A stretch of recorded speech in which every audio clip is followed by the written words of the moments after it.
Hello friends, this is the dashboard of the Galla app and today we will learn about B2B Sales Report. Here you will find the option Reports. Click on this. This page will appear. Now in the B2B Report section you have B2B Sales. Click on this. Now to generate the B2B Sales Report, use the date filter. For this, click on calendar, select the date.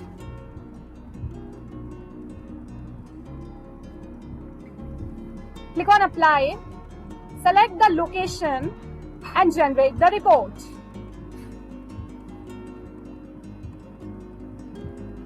Once done, you can export this report.